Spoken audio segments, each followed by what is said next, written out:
அதனால அந்த கட்சியை தடை பண்ணணும் அப்படின்னு பேசுறாரு. இது எப்படி பாக்குறீங்க? கிருஷ்ணசாமியை பொறுத்த வரைக்கும் இப்போ ஏதாவது அப்பப்போ ஒரு பரபரப்பான கருத்துக்களை சொல்லிட்டு இருப்பாரு. அப்படி பார்த்தா எல்லா கட்சியும் தான் சொல்லணும் குடிக்க சொல்றாங்கன்னு. அரசாங்கமே டாஸ்மார்க் விற்கிறதுக்குன்னு சொல்லுவாங்க. அரசாங்கம் தமிழ்நாடு அரசாங்கம் மட்டும் கிடையாது, மதுவிலக்கை கொண்டு வரணும்னு சொல்லக்கூடிய பாஜகவே டாஸ்மார்க் நடத்துது. களத்தில் இறங்கி இருக்கிறார் விஜய் அப்படின்னு ஒரு இல்ல கொள்கை விளக்க பொதுக்கூட்டம்னா அங்க என்னத்த கொள்கையை விளக்கி பேசினாங்கன்னு தெரியல. நாங்களும் அதை தான் ரொம்ப நேரம் பார்த்தோம். ஆனா எங்களுக்கு நானும் தேடி தேடி பார்த்து ஏதாவது ஒரு தடவையாவது கொள்கையை பத்தி பேசிடுவாங்க, நாங்க அடுத்த 5 வருஷத்துல இதெல்லாம் செய்ய போறோம். வந்தது கொள்கை எல்லாம் கிடையாது. எப்படியாவது தளபதி வந்திருப்பாருன்னு நினைச்சு போன கூட்டம் தான். அவரை பார்க்க வந்திருப்பாரு, கண்டிப்பா ஏதாவது வருவாரு, ஒரு ரீல்ஸ் எடுத்து போட்டுருவோம், இன்ஸ்டாகிராம்ல ஏதாவது போட்டு நம்ம லைக் வாங்குவோங்கிறதுக்காக தான் வந்த கூட்டம். தளபதி வரலன்னே அவங்க அப்செட் ஆகிட்டாங்க. என்னன்னு கொள்கைன்னு என்னன்னு தெரிய போகுது. அந்த குடும்பத்துடைய சூழ்நிலையை அந்த மேடையில் பேசுங்க, அதை விட்டுட்டு சாரி கேளுங்க சார். சரி ஓகே, நாளைக்கு காலையில் எல்லாம் 24 பேர் எடுத்துட்டு முதலமைச்சர் சாரிங்க சாரி சார்னு சொன்னால் முடிஞ்சிருமா இது? அப்போ விஜய்க்கே ஒன்றும் புரியல. அதாவது இந்த அரசியல் ஒரு என்ன சொல்றது, பிணத்தை வச்சு பண்ணக்கூடிய ஒரு கேவலமான அரசியல். இன்னத்தை பேச ஒன்றும் கொள்கை ரெடி ஆகலையே என்னன்னு தெரியல.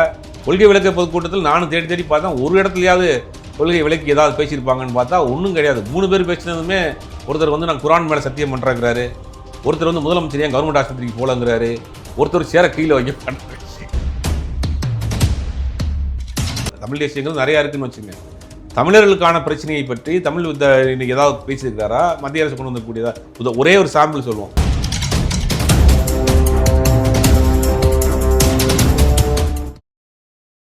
டிவிகேவும் என்டிகேவும் கூட்டணி சேர்ந்தாலும் நல்லா தான் இருக்கும் அப்படின்னு சில பத்திரிகையாளர்கள் பேசிட்டு இருக்காங்க. இந்த கூட்டணி மேட்ச் ஆகுமா? இதை எப்படி பாக்குறீங்க? இல்ல நீங்க டிவிகேல இருக்கக்கூடிய ஆட்கள் எல்லாமே ரசிகர்கள் தான், அவங்க தொண்டர்கள்னு நீங்க சொல்லக்கூடாது. அங்க விஜயை பார்த்து கொண்டாடிய, விசில் அடிச்ச, மரத்து மேலே குதிச்ச ஒரு நடிகர் ரசிகர் கூட்டம் தான் அவர் பின்னாடி இருக்கு. அதோடு சேர்ந்து இவங்க பயணம் பண்ணுவாங்கங்கிறத முதல்ல அவங்க வந்து ஒரு 4-5 வருஷங்கள் ட்ரெயின் பண்ணுவாங்கள, அரசியல் ரீதியாக அவரை பக்குவப்படுத்தி பல போராட்ட காலத்துக்கு கூட்டு போகணும், போராட்டங்கள் எப்படி நடந்துக்கிறணும், கோஷம் எப்படி போடணும், மரத்து மேலே எப்படி ஏறாமல் இருக்கணும் அப்படிங்கிறதெல்லாம் இவங்களை அரசியல் பக்குவப்படுத்திட்டு அதுக்கு பிறகு தேர்தல் காலத்துக்கு போகணும். இவ்வளோ இருக்குது. ரெண்டாவது டிவிகேவும் என்டிகேவும் ஆரம்பத்துலேருந்தே ஒரு பிரச்சனை போயிட்டு இருக்கு. 2 பேரும் மாறி விமர்சனங்கள் போகுது. அப்போ சேர்ந்து அப்படிங்கிறதெல்லாம் வந்து வாய்ப்பே இல்லை. பயணப்படம் விமர்சனங்கள் தானே சார். இல்லை தொண்டர்கள் மத்தியில் ரொம்ப டீப்பாக போயிடுச்சு அந்த விமர்சனங்கள். அப்படிங்கிறது கொஞ்சம் நாளானா ஒரு வேலையெல்லாம் நடக்கலாம். இப்போ இந்த 2026 நடக்கிறதுக்கு வாய்ப்பு இல்லை. ஒருவேளை ஒரு அடுத்த 2029 31 நாடாளுமன்ற தேர்தல், சட்டமன்ற தேர்தல் வரப்போ இந்த காலங்கள்லாம் போய் அந்த பிரச்சனையெல்லாம் சால்வ் ஆகி அவங்களும் ஒரு அரசியல் பக்குவப்பட்டு அவங்களும் மாறி வந்தாங்கன்னா ஃபியூச்சரில் நடக்கலாம். இப்போ உடனே நடக்கிறதுக்கு வாய்ப்பே இல்லை. 2 பேரும் மாறி திட்டிக்கிட்டு நாளை காலம் 2 பேரும் சேர்ந்து எப்படி ஓட்டு கேட்க போவீங்க? அது வாய்ப்பே இல்லையே.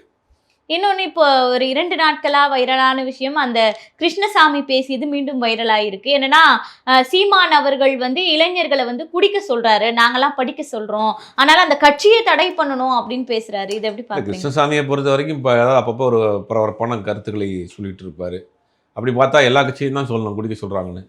அரசாங்கமே டாஸ்மார்க் விற்கிறதுக்குன்னு சொல்லுவாங்க. அரசாங்கம் தமிழ்நாடு அரசாங்கம் மட்டும் கிடையாது, மதுவிலக்கை கொண்டு வரணும்னு சொல்லக்கூடிய பாஜகவே டாஸ்மார்க் நடத்துது. யூபியில் மது ஆலை அதிபர்களுடைய மாநாடு நடத்துறாரு. அதான் என்ன செய்யணும்? அப்போ நீங்கள் அந்த கூட்டணியில் இருக்க நீங்கள் அங்கேயே சொல்லணும். முதல்ல உத்தரப்பிரதேச மாநிலம் பெரிய மாநிலம், அந்த பெரிய மாநிலத்தில் ப்ரைவேட் பார் ஓனர்ஸு, ப்ரைவேட்டு லிக்கர் கம்பெனியோடைய ஓனர்ஸை கூப்பிட்டு ஒரு கூட்டம் நடத்துகிறாரு இவர் நம்ம யோகி ஆதித்யநாத். நீங்கள் அதெல்லாம் விமர்சனம் பண்ணணுமே.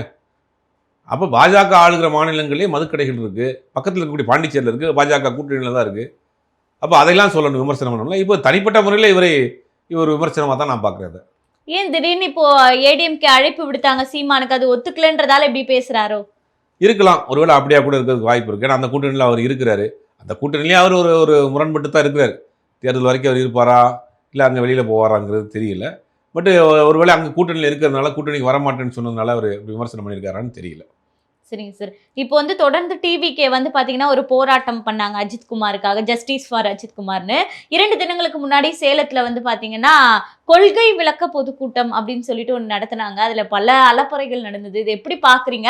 களத்தில் இறங்கி இருக்கிறார் விஜய் அப்படின்னு ஒரு கொள்கை விளக்க பொதுக்கூட்டம்னா அங்க என்னத்த கொள்கையை விளக்கி பேசினாங்கன்னு தெரியல.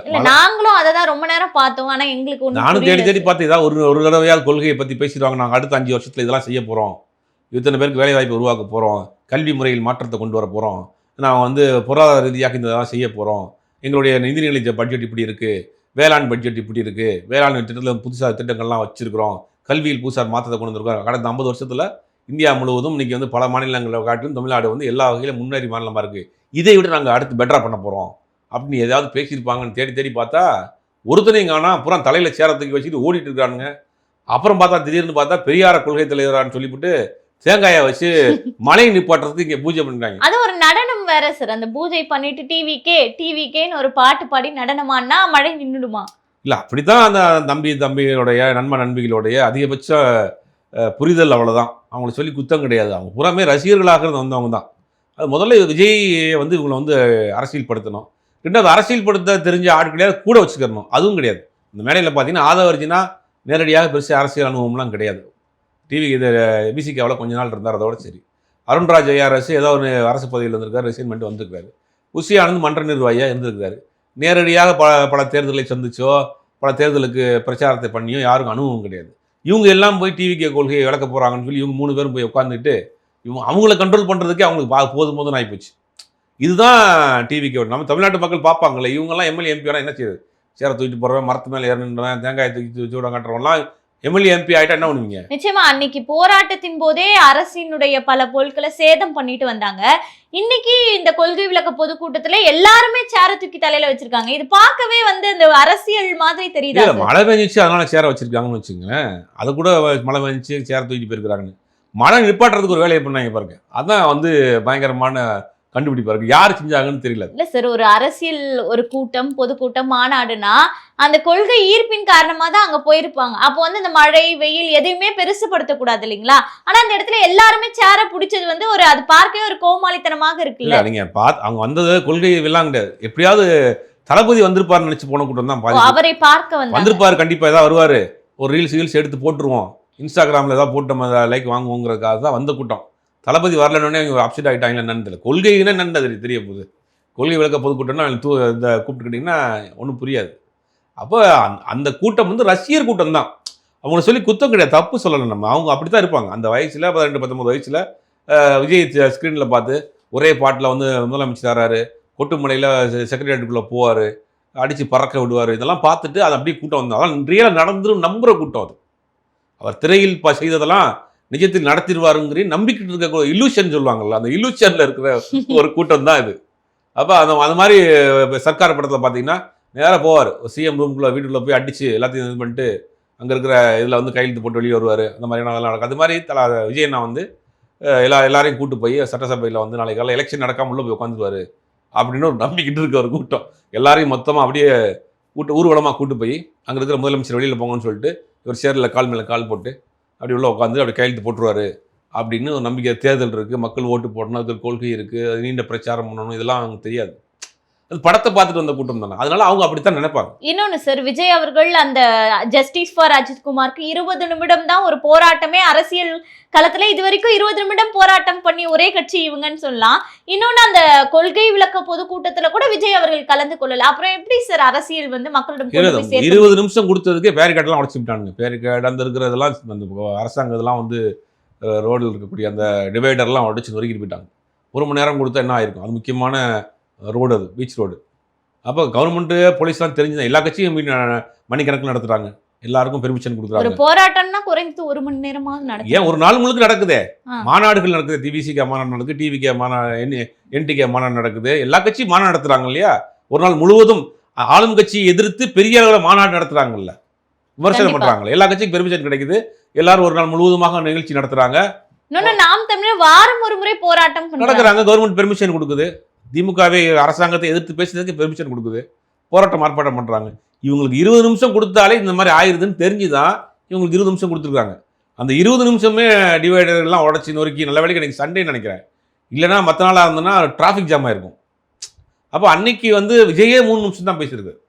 இப்போ யார் அந்த 28 பேர் எதுக்காக வந்திருக்கிறாங்க, அவங்க குடும்ப பின்னணி என்ன, ஒவ்வொருத்தவங்களும் அவங்கள பற்றி இன்ட்ரோடக்ஷன் ஏதாவது கொடுத்துருக்கணுமா இல்லையா?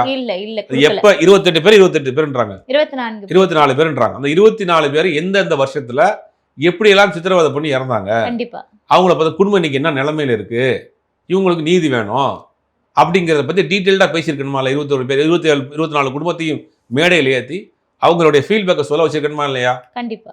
இதெல்லாம் பண்ணியிருந்தா அந்த நடந்த நிகழ்ச்சிக்கு ஒரு ஒரு ஒரு ஒரு ஒரு நியாயமா இருக்கும். கண்டிப்பா. அதெல்லாம் இவரே 3 நிமிஷம் தான் பேசுறாரு. அந்த 24 பேரை விஜயாவது பேரவா சொல்லுவாருன்னு பார்த்தேன். இறந்து போன 24 பேர் எந்தெந்த ஊரை சேர்ந்தவங்க, என்னென்ன நாட்கள் இறந்தாங்க, அந்த டேட்டாவை அது எழுதியானா கொடுத்தாங்களான்னு பார்க்கலாம்னா அந்த எழுதி யாரும் கொடுக்கல போல. ஒரு 3 நிமிஷத்துல வந்துட்டு சிஎம் சார் சாரி கேளுங்க சார், சாரி கேளுங்க சார். ஆமா, ஆனா கையில வந்து நீதி வேணும் சாரி வேணான்றாரு. ஆனா பேசும்போது தயவு செஞ்சு 24 பேர்கிட்டயும் சாரி கேளுங்க அப்படின்றாரு. என்ன சொல்ல வராரு? 24 பேர் இறந்துக்கிறாங்க கஸ்டடியல் டெத், லாக்அப் டெத்தில். அவர்களுக்கு நீதி வேணும். பாதைக்கு அந்த அந்த அதிகாரிகள் வந்து சஸ்பெண்ட் பண்ணணும், ரிசைன் பண்ண வைக்கணும் அவங்கள. இந்த மாதிரியான விஷயம் நடந்தால் தான் அந்த இறந்து போனவங்களுக்கு ஒரு நீதி. அதை விட்டுட்டு சாரி கேளுங்க சார், என் கையை அடிச்சுட்டு போயிட்டாங்க சார், போகிற ரோட்டில் போகிற அடிச்சுட்டு போனாங்க சாரி கேளுங்க. ஸ்கூல் பசங்க பண்ணுற மாதிரியான வேலையை விஜயே பண்ணுறாரு. சாரி கேட்டால் போதுமா? சட்ட ரீதியாக அவங்கள போய் வழக்கு போடுங்க, நீதிமன்றத்துக்கு போங்க, சட்டத்துக்கு அழுத்தம் கொடுங்க, அந்த குடும்பத்துக்கு பாதித்த குடும்பத்துக்கு நியாயம் வாங்கி கொடுங்க, நீதி வாங்கி கொடுங்க, எல்லா குடும்பத்துக்கும் அதே மாதிரி வேலை வாய்ப்பை வாங்கி கொடுங்க, அந்த குடும்பத்துடைய சூழ்நிலையை அந்த மேடையில் பேசுங்க. அதை விட்டுட்டு சாரி கேளுங்க சார், சரி ஓகே நாளைக்கு காலையில் எல்லாம் 24 பேர் எடுத்துகிட்டு முதலமைச்சர் சாரிங்க சாரி சார்ன்னு சொன்னால் முடிஞ்சிருமா இது? அப்போது விஜய்க்கே ஒன்றும் புரியல. அதாவது இந்த அரசியல் ஒரு என்ன சொல்கிறது, பிணத்தை வச்சு பண்ணக்கூடிய ஒரு கேவலமான அரசியல். ஒரு நடந்துருச்சு, ஒரு அசம்பாவிதம் நடந்து போச்சு. நீங்கள் வந்து இவ்வளோ பேசுகிற விஜய் அவர் அதே வாரத்தில் அந்த ஈசிஆர் சரவணன் ஒரு மாவட்ட செயலர் இருக்கார், அவருடைய அப்பா இறந்து போனார். அவர் விஜய் இருக்கக்கூடிய அந்த பனையூர் பகுதியை சேர்ந்தவர் தான். அதுக்கு போலேயே விஜய் திருவண்ணாமலையில் நிலச்சரிவில் இறந்து போனாங்க, பாதிக்கப்பட்டவங்க இங்கே கூட்டு வந்தாலும் நீங்கள் பார்த்தீங்க. நேத்தம் தான் ஒரு வாரத்துக்கு முன்னாடி ஒரு வீடியோ பார்த்தேன். காமராஜர் நினைவு நாளில் காமராஜருக்கு நினைவஞ்சலி செலுத்தினார் விஜயினார். ஒருவேளை விஜய் வெளியே வந்து போயிருக்கா பார்த்தா மண்டபத்தை வச்சு காமராஜர் சிலையை வச்சு மாலை போட்டுட்டு இருக்காப்புல. எவ்வளோ பிஸியான தலைவராக இருந்தாலும் அந்த காமராஜர் இல்லத்துக்கு போவாங்க, இல்லை காமராஜர் சிலைக்கு மாலை போடுவாங்க, ஒரு மரியாதை செலுத்துவாங்க. இவர் எல்லா தலைவருடைய ஃபோட்டோவையும் சிலையும் மண்டபத்தில் வச்சிருக்கிறார். எல்லாரையும் அங்கே கூட்டு வந்துட்டார். யாருக்காவது அவங்க அஞ்சலி செலுத்தணுமா, நேரம் எங்கள்கிட்ட வாங்க, நான் அஞ்சலி செலுத்துறேன், நீங்கள் போயிருங்க. இது என்ன சார், அந்த கொள்கை விளக்க கூட்டணியிலேயே விஜய் பங்கேற்காது, உங்களுக்கு எந்த அளவுக்கு அரசியல்ல பின்னோக்கி போறாங்கன்றது அவருக்கு தெரிஞ்சாதான் கலந்துருப்பாரு. அவங்க வந்து பேசணும், கொள்கை விளக்கின்றதாலே வரலன்றீங்களா? இத்தனைக்கு அவங்க ஆட்கள் தான், என்ன விஜய் என்ன சொன்னாலும் கேட்டுக்கக்கூடிய ஆட்கள் தான். ஆனால் வந்து பேசணுமே, இன்னத்தை பேசணும். கொள்கை ரெடி ஆகலையே என்னன்னு தெரியல. கொள்கை விளக்க பொதுக்கூட்டத்தில் நானும் தேடி தேடி பார்த்தேன், ஒரு இடத்துலையாவது கொள்கை விளக்கி ஏதாவது பேசியிருப்பாங்கன்னு பார்த்தா ஒன்றும் கிடையாது. 3 பேர் பேசினதுமே ஒருத்தர் வந்து நான் குரான் மேலே சத்தியம் பண்ணுறேங்கிறாரு, ஒருத்தர் வந்து முதலமைச்சர் ஏன் கவர்மெண்ட் ஆஸ்பத்திரிக்கு போகலங்கிறாரு, ஒருத்தர் சேர கீழே வைக்க பண்ணுறாரு. இந்த 3 தான் வந்து கொள்கை.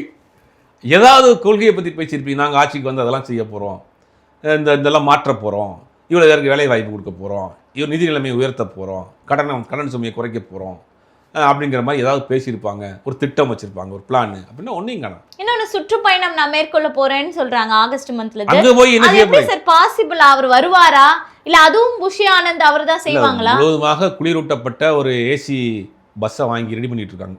அந்த பஸ்ஸுக்குள்ள டூர் போறாரு. இது சுற்றுலாலாம் கிடையாது, இது பிரச்சாரம்லாம் கிடையாது. அந்த பஸ்ஸுக்குள்ள ஏறி உட்காந்துருப்பாரு, ஃபுல்லாக ஏசி போட்டிருக்கும், சுற்றி கண்ணாடி இருக்கும். போகிறப்ப ஒரு ஊர்லேயும் கை காமிச்சிட்டே போவார், அவ்வளோதான். பேசுவாரா சார்? ஏதாவது ஒன்று போகிற இடத்துல 1-2 இடத்துல பேசுவாரா பாடுறாரான்னு கூட தெரியல. ஒரு படத்தில் வர பாடல கூட இந்த கொள்கை விளக்க பொதுக்கூட்டத்தில் நடந்த விஷயம் தான் உச்சக்கட்ட காமெடி ஆகிடுச்சு. 3 பேரும் பேசினதுமே இந்த சேர கீழே வை கச்சாத சிஎம்ஏ வந்து கவர்மெண்ட் ஆஸ்பத்திரிக்கு போனார், ப்ரைவேட் ஆஸ்பத்திரிக்கு போனார், நாங்கள் வந்து விஜய் பாஜகவோட கூட்டு இதுதான் கொள்கை. உங்களுக்கு கொள்கை விளக்க கூட்டம்னா கொள்கையில் ஏதாவது பேசியிருக்கணுமா? ஒன்றையும் காணும். கண்டிப்பாக இவர்களுடைய அரசியலே வந்து அரகுற அரசியலாக தான் இருக்குது. இன்னொன்று, பரந்தூர் மக்களுக்கு நான் நீதி கேட்டு தலைமைச் செயலகத்தை முற்றுகையிடுவேன்னு ஒரு சபதம் ஒன்று எடுத்திருக்காருல்ல விஜய், இதை எப்படி பார்க்குறீங்க? இல்லை அப்படி போனால் அப்படி நடந்துருமா?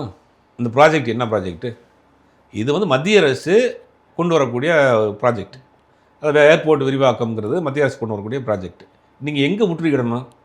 முற்றுகையிட போகிறதா இருந்தால் டெல்லியில் போய் முற்றுகையிடணும். எல்லாரையும் கூட்டிகிட்டு போய் பார்லிமெண்ட் ஹவுஸில் போய்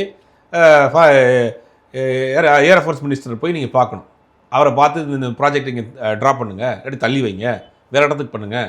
ஏன் மத்திய அரசு சொன்னால் மாநில அரசு கேட்காதா? இது ப்ராஜெக்டே ஜெனரல் கவர்மெண்ட் ப்ராஜெக்ட் தானா? இல்லை நான் வந்து முதலமைச்சரை பார்க்குறதா அப்பாயின்மெண்ட் வாங்க.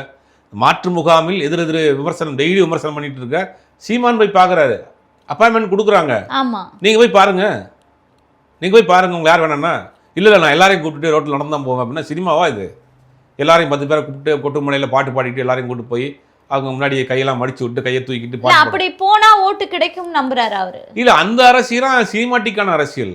அதெல்லாம் வந்து ஒன்றும் தமிழ்நாட்டில் எடுபடாது. அந்த அந்த சினிமா வீரவசனம் பேசியெல்லாம் ஓட்டு போடக்கூடிய காலம்லாம் போயிடுச்சுங்க. இங்கே வந்து கருத்தியல் ரீதியாக பேசணும், சித்தாந்த ரீதியாக பேசணும். தமிழ்நாட்டில் 2 அரசியல் தான். ஒன்று மதசார்பற்ற அரசியல் ஒன்று, மதசார்பற்ற அரசியல் ஒன்று, மதசார்பின்மை அரசியல் ஒன்று. லெஃப்டா ரைட்டா எந்த பக்கம் இருங்க அதை முடிவு பண்ணுங்க. நீங்கள் வந்து லெஃப்ட்டும் இல்லாமல் ரைட்டும் இல்லாமல் சைடில் வர்ற அப்படின்ற ஒரு அரசியல் பண்ணக்கூடாது. அந்த அரசியல் எடுபடாதுல்ல. இறுதியா ஒரே ஒரு கேள்வி சார். அதாவது சீமானும் தமிழ் தேசியத்தை பேசுகிறார், விஜயும் தமிழ் தேசியத்தை பேசுகிறார். ஆனால் யாருடைய தமிழ் தேசியம் வெல்ல போகும் அப்படின்ற ஒரு களம். விஜய் எங்க தமிழ் தேசியம் பேசுறாரு? அவரும் தமிழ் தேசியம் எங்களுடைய தமிழ் தேசியத்தை மட்டும்தான், தமிழ் தேசியம்ங்கிற வார்த்தையை மட்டும் பேசுறாரு. வேற என்ன தமிழ் தேசியம் பேசியிருக்கிறாரு? இப்போ இடத்துல நிகழ்ச்சி நடத்துறதா திருக்குறள் பேசிட்டு ஆரம்பிக்கிறாரா? உதாரணத்துக்கு சொல்கிறேன், தமிழ்நாட்டினுடைய தமிழுக்காக பாடுபட்ட அந்த மொழிப்போர் தியாகிகளை பற்றி ஏதாவது பேசிட்டு இருக்கிறாரா? அவர்களை பற்றி ஏதாவது குறைந்தபட்சம் நான் சொல்கிறேன். தமிழ் தேசியங்கள் நிறையா இருக்குன்னு வச்சுங்க. தமிழர்களுக்கான பிரச்சனையை பற்றி தமிழ் இன்னைக்கு ஏதாவது பேசியிருக்கிறாரா? மத்திய அரசு கொண்டு வந்தக்கூடியதா? ஒரே ஒரு சாம்பிள் சொல்லுவோம். தமிழ் அரசு மத்திய அரசு கட்டுப்பாடு இருக்கக்கூடிய கேந்திரிய வித்யாலயா பள்ளிகளில் தமிழ் ஆசிரியர்களே கிடையாது. ஆமாம், அது வந்து தமிழ் மகனமாக எல்லா கட்சிகளும் எடுத்து போராட்டம் பண்ண பிறகு இப்போ டெம்பரவரி போஸ்டிங் போட்டுருக்குறாங்க. இந்திக்கு சமஸ்கிருதத்துக்கு ஆசிரியர் இருக்காங்க, தமிழுக்கு ஆசிரியர் கிடையாது. நீங்கள் தமிழ் தேசியம் பேசக்கூடிய நபராக இருந்தால் நீங்கள் அதை எதிர்த்து ஏதாவது ஆர்ப்பாட்டம் பண்ணியிருக்கீங்களா? ஒரே குறைந்தபட்சம் எதுவுமே கிடையாது. இப்போ விஜய் பேசுகிற அது அரசியல் தமிழ் தேசிய அரசியல் கிடையாது. அது தமிழ் தேசிய அரசியலாக இருந்தால் எப்படி நீங்கள் இன்னொரு திராவிட கட்சியாக இருக்கக்கூடிய அதிமுக கூட கூட்டணிக்கு போவீங்க? விஜய் பேசுகிறது தமிழ் தேசிய அரசியல், இவர் பேசுகிறது தமிழ் தேசிய அரசியல். விஜய் யாரை பேசுகிற அரசியல் என்ன அரசியல்னே தெரியல. அவர் எப்படி சார் நம்புறாரு? இப்படி தமிழ் தேசியம் நம்ம வந்து ஒரு கண்ணா எடுத்தோம்னா தமிழ் தேசியத்தின் ஓட்டை வாங்கலான்ற நம்பிக்கை எப்படி வந்திருக்கு? இல்லை, தமிழ் தேசியம் பேசக்கூடியவர்கள் யாராக இருந்தாலும் சரி, அவர்கள்ட்ட நீங்கள் விவாதம் பண்ணலாம், அவர்கள் நீங்கள் கருத்தியல் ரீதியாக விவாதம் பண்ணலாம். நீங்கள் அவங்க வந்து நிறையா ரொம்ப ஆக்ரோஷமாக விவாதம் பண்ணலாம், ஆனால் ஆக்கப்பூர்வமான விவாதமாக இருக்கும். இவர்களை வைத்து நீங்கள் எப்படி விவாதம் பண்ணுவீங்க? இவர்களுக்கு என்ன தெரியும்? திடீர்னு தனிப்பட்ட தாக்குதல் தான். பார்த்தீங்கன்னா அந்த வைஷ்ணவின்னு ஒரு பொண்ணு, அந்த கட்சியில் இருந்த ஒரு பொண்ணு எவ்வளோக்கு எவ்வளவு கேவலமாக அந்த பொண்ணை விமர்சனம் பண்ண முடியுமோ சோசியல் மீடியாவில் விமர்சனம் பண்ணிட்டு இருக்கு. இப்போ உதாரணத்துக்கு இந்த இன்ஸ்டாகிராமை வந்து பேன் பண்ணிட்டான்னு வச்சுங்க, அந்த கட்சி இல்லாமல் போயிடும். இன்ஸ்டாகிராமை திடீர்னு டிக்டாக் மாதிரி பேன் பண்ணி விட்டாங்கன்னா அந்த கட்சி இல்லாமல் போயிடும். அது மாதிரி தான் இப்போ நான் தமிழ் தேசியம் பேசக்கூடியவர் நாம் தமிழர் கட்சியில் இல்லை கிடையாது, தமிழ் தேசிய ஆதரவாளர்கள் இருக்காங்க. ஆமாம், நிறைய பேர் இருக்கிறாங்க. அவங்கள்ட்டலாம் நீங்கள் வந்து கருத்தியல் ரீதியாக நிறைய விஷயங்கள் பேசலாம், முரண்படலாம். தமிழ் தேசியம்னா அது தனிநாடு விஷயத்துக்கு நீங்கள் வர்றீங்களா அப்படின்னா அவங்க நம்மள்ட்ட ஆர்கியூ பண்ணுவாங்க, அதுக்கு அவங்க பதில் சொல்லுவாங்க. தமிழ் தேசியம் அப்படின்றது அப்போ தனித்தமிழ்நாடு நீங்கள் ஏற்றுக்கிறீங்களா இல்லையா அப்படின்னு ஒரு விவாதம் ரொம்ப நாளாக போயிட்டு இருக்கு. கண்டிப்பாக இதை பற்றி நம்ம பேசுவோம். இதை பற்றி உங்கள்கிட்ட கேட்பீங்களா? முதல்ல தமிழ் தேசியம் அவங்க எல்லாம் தெரியுமா? அப்போ வந்து அவங்க என்ன சொல்கிறது, ஒரு சித்தாந்த ரீதியாகவே அவங்க வந்து அவங்களுக்கு ட்ரைனிங் இல்லாத நபர்கள், அவங்க ரசிகர்கள், அவ்வளோதான். விஜய் திரையில் பார்த்து ஏற்றுக்கிட்ட ரசிகர்கள், அவ்வளோதான் ஒழிய அவங்கள்ட்ட வந்து நம்ம பெருசாக விவாதங்களுக்கும் ஆர்கியூமெண்ட்டுக்கும் அவங்கள்ட்ட ஒன்றும் போகிறது வாய்ப்பு இல்லை. நடப்பு கால அரசியல் குறித்து பல்வேறு தகவல்களை பகிர்ந்துக்கிட்டீங்க. நன்றி சார்.